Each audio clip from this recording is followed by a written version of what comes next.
I wasn't supposed to be there. Not emotionally, not physically, not in that city or that moment. I was in Chicago for a conference, something my husband insisted I attend to get away, clear my head. He thought I needed a break from our routine. What he didn't know was that the routine wasn't the problem. It was the silence inside it. I'd packed light. Neutral dresses, business heels, the red lipstick I never wore at home. I checked into the hotel, smiled politely at the concierge, rode the elevator to the 12th floor. And that's when I saw him. He stepped in just as the doors were closing, catching them with one hand, a practiced motion like he'd done it 1,000 times. Dark eyes, week-old stubble, suit jacket slung casually over his shoulder. I didn't recognize him, but he looked at me like he knew exactly who I was. And then he said it. "You still wear the same perfume." My breath caught, not because of the words but because no one but one person years ago had ever said that to me. I laughed awkwardly. "I think you've mistaken me for someone else." He tilted his head, his smile almost apologetic. "Maybe. Or maybe you've just forgotten how unforgettable you are." I should have stepped off. My floor was next. I should have walked away and pretended none of it happened. But my feet didn't move and the elevator kept rising. "You don't remember me, do you?" he asked, softer now. I studied him. Something in his voice brushed against a memory. Not a face, not a name, but a feeling. "Should I?" He shrugged, but his eyes never left mine. "Maybe not. But I remember you." The elevator dinged. 12th floor. My floor. I hesitated. So did he. And then I stepped out. But the echo of his voice followed me all the way to my room. It wasn't just what he said. It was the way it made me feel. Like someone had opened a door inside me I hadn't even realized was still locked. I told myself it was nothing. Just a strange encounter with a man who maybe had the wrong person. But my hands were trembling as I slid the keycard into the hotel door. Inside, the room was cold. Too cold. I didn't bother unpacking. I just stood by the window watching the city buzz 12 stories beneath me, trying to slow my heartbeat. I should have called my husband. I didn't. Instead, I poured myself a glass of overpriced hotel wine, sat on the edge of the bed, and replayed the conversation. Over and over. "You still wear the same perfume." How would he know that? How would a stranger know something so intimate? I closed my eyes and tried to think. His face. His voice. That half-smile that lingered even when he wasn't speaking. Something about him kept tugging at a thread I couldn't quite pull loose. Then it hit me. Senior year of college. A friend's lake house. A weekend party. Too much tequila. A bonfire. And a kiss, desperate, stolen, unforgettable. He'd been a friend of someone's boyfriend. We barely spoke after that night. I never saw him again. But I remembered how I felt the next morning, lying in bed, staring at the ceiling, wondering what I just let myself feel. Couldn't be him. Could it? I didn't know his name then. I never asked. But the way he looked at me in that elevator, like I wasn't just a face he remembered, but a story he never forgot, it made something ache in me I hadn't touched in years. And then, as if summoned by the thought, my hotel phone rang. I stared at it. It rang again. When I answered, there was silence. Then, "Room service sent your glass to the wrong room. Burgundy half full?" I froze. "How did you?" His voice was smooth. Calm. I was hoping I was right. "You always did prefer red over white." My breath caught. My fingers gripped the phone tighter. "What do you want?" I asked. A pause. "Just to talk," he said. "And maybe to remind you who I am." And just like that, the silence in my marriage felt louder than ever. I told myself I wouldn't open the door. I paced. I drank the rest of the wine in one long swallow. I stared at my reflection in the mirror. Not to check my makeup, but to see if I still looked like the woman he remembered. I didn't know why I cared. But I did. 10 minutes passed. No knock. I exhaled slowly, like a balloon letting go of all the heat I'd been holding in. Then it came. Soft. Barely there. 3 careful knocks. Like he was giving me room to change my mind. I stood behind the door, my hand resting on the handle. "This is insane," I whispered to no one. And yet my fingers turned the lock before my brain could catch up. He stood there, hands in his pockets, no smile this time. Just eyes that searched mine like they were reading the last chapter of a book he'd started years ago. I don't know what I'm doing, I said honestly. He nodded. Neither do I. But he stepped inside anyway. We didn't touch. We didn't need to. The space between us pulsed like something alive. I didn't expect to see you again, I said. Not ever. I looked for you once, he said quietly, his eyes never leaving mine. After that night. Why didn't you find me? He gave a soft, broken laugh. I didn't know your real name. I looked away. Something in me folded at that. The irony of a moment that had haunted both of us for so long. You remember everything, don't you? I asked.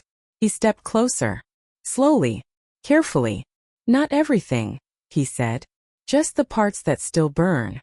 And suddenly I wasn't sure if it was my skin or the air around us that had turned warm. You don't even know who I am now, I whispered. He tilted his head. Don't I? His eyes dropped not to my body but to my hands. My wedding ring. I'm not trying to ruin anything, he said. But I think something's already broken, and you're pretending it's not. I should have told him to leave. I should have reminded him and myself that this was just nostalgia, memory, fantasy. But the room was quiet, and the part of me that hadn't felt seen in years was suddenly standing face to face with a man who remembered who I was before I forgot. He didn't touch me, but his presence, it was everywhere. In the way he stood still but charged, like if he moved even an inch the whole room would catch fire. In the way his eyes kept coming back to mine, not asking permission, not demanding anything, just holding me there. Like he knew I wanted to run, and wanted even more to stay. I used to imagine what you might be like now, he said, his voice low, steady. If you'd still laugh with your whole body. If you still twisted your hair when you were thinking too hard. He smiled faintly. You do. I felt my hand fall from the bun at the back of my head without realizing I'd been touching it. What are you doing here? I asked because I needed something to anchor me, a question, a reason, anything. He shrugged. Work. Bad hotel coffee. And then And you thought what? I asked. That we'd pick up where we left off? He looked at me then, really looked. No, he said softly. I thought I'd finally say the things I should have said that night. I swallowed. My throat ached. I was engaged, I whispered. A month after that weekend. I never told anyone about you. He nodded, something heavy in his gaze. And I never forgot you. The silence after that felt louder than any fight I'd ever had. I moved toward the window, needing space. Needing distance. The city lights blurred behind the glass, and I pressed my fingers to the cold surface, as if it could cool what was building in my chest. Behind me I heard him step closer. But still he didn't touch me. I'm not here to make you choose, he said. I'm just here. And when I turned, he was inches away. Not touching. Not asking. Just waiting. I felt the breath leave me, not from fear but from something deeper. Something that trembled just beneath my skin. I should have stepped back. But I didn't. Because somehow, without a single touch, he made me feel like I'd already been kissed. His hand moved. Not fast, not deliberate. Just slow enough for me to stop it. I didn't. Fingertips brushed a loose strand of hair from my cheek. Just that. But the heat that followed was instant. Like my skin had been waiting years for that single moment of recognition. I looked up at him. You shouldn't be doing this, I said, though my voice had none of the conviction it needed. His gaze didn't flinch. Tell me to leave and I will. But the words didn't come. Because they weren't true. I hadn't known I missed being touched like that. Gently, reverently, like I was something fragile and irreplaceable. Like I mattered in ways that didn't have to be spoken. His thumb rested briefly at my jaw, barely there. My breath caught. This doesn't have to mean anything, I whispered. He shook his head. But it already does. And that was the moment. The moment my body leaned forward before my mind could stop it. The moment everything inside me quieted. Not from certainty but from surrender. He kissed me. Not the way strangers kiss. Not the way long-lost memories return. He kissed me like we'd been kissing in dreams we'd both forgotten how to wake from. His hands stayed careful, one on my back, one still cupping my jaw, as if afraid that if he gripped too tightly, I'd vanish. But I didn't vanish. I fell forward. Into him. Into it. Into the storm I tried so hard to live without. Clothes didn't fly. There was no chaos. Just the ache of slowness, of patience, of everything unsaid pressing through every inch of skin that met skin. And when we finally pulled apart, breathless, eyes wide with the weight of what we'd done, he whispered, "I remember now. The sound you made, when you stopped pretending you didn't want me." And I hated how true it was, because I had been pretending. For years. Until now. We didn't speak for a long time after that. We just lay there, side by side on the hotel bed, not touching, but still too close to be anything less than tangled. I watched the ceiling. He watched me. Every breath I took felt like a confession. Every inch of distance between us throbbed like something unfinished.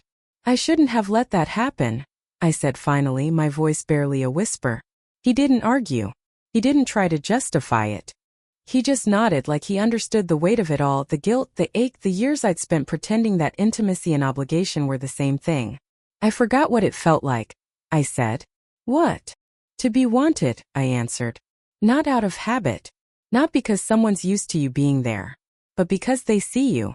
Really see you." His eyes closed for a moment. When they opened again, something in them was raw. "You were never forgettable," he said quietly. "Even when I tried." I looked at the ring on my finger. My hands felt foreign, like they belonged to another version of me. He reached over then, slowly like he was still asking permission, and took my hand in his. He didn't kiss it. Didn't trace it. He just held it. And in that simple, steady grip, something inside me crumbled. Because my husband hadn't held my hand in months. Not like that. Not like it meant something. "I wasn't looking for this," I said. "I know. I wasn't unhappy, not really. I stopped because even now the truth felt dangerous." "You were lonely," he said. And I didn't correct him. Because he was right. Loneliness doesn't always come from absence. Sometimes it comes from being surrounded by silence that pretends to be love. And in that room, with the weight of everything pressing in, the guilt, the need, the heat still lingering between us, I realized something even more terrifying than desire. I didn't want to go back to pretending. Not anymore. The city pulsed outside the window, sirens, wind. The soft hum of a city that didn't care what happened behind closed curtains. But in that room, time had folded in on itself. He sat at the edge of the bed, shirt half-buttoned, eyes down, like he was trying to put the pieces of me back where he found them. "I should go," he said, voice low, almost broken. "Before this becomes harder than it already is." My chest tightened. Not because I didn't agree, but because I did. And still, I didn't want him to go. "Not yet.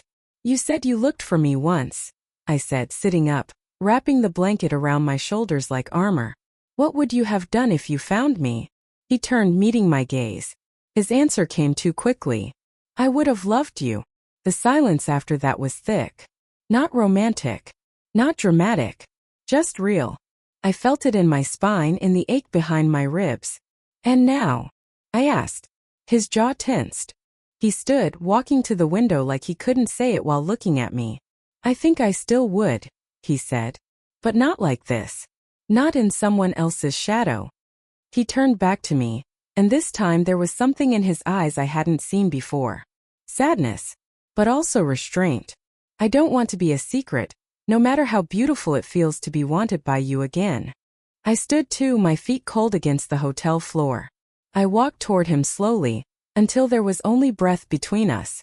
"I don't know what happens after this," I said. "But I do know that this wasn't a mistake." He reached out then, just once more. His hand found the curve of my waist, and mine rested on his chest. I could feel his heart, steady, strong, real.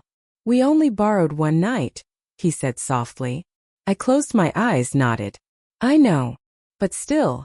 I leaned in, pressing my forehead to his, memorizing the shape of what it felt like to be held by someone who knew me, even if only in memory.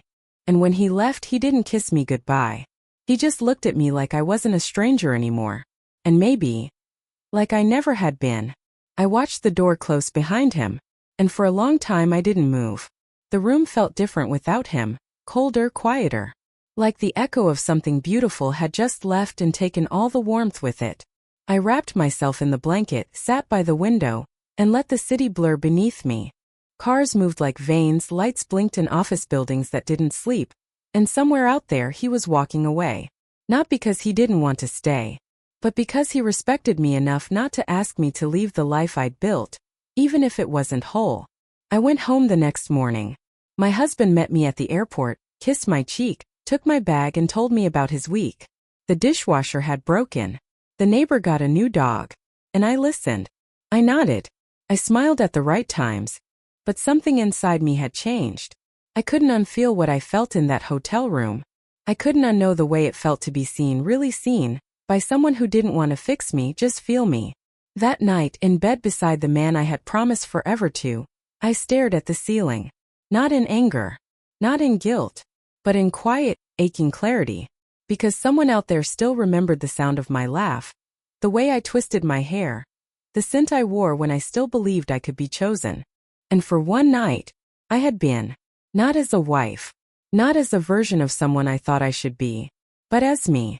The woman he never forgot. The stranger who was never really a stranger at all. And as I closed my eyes, I whispered the only truth I had left. He wasn't the stranger I thought he was. He was the part of me I tried too hard to forget.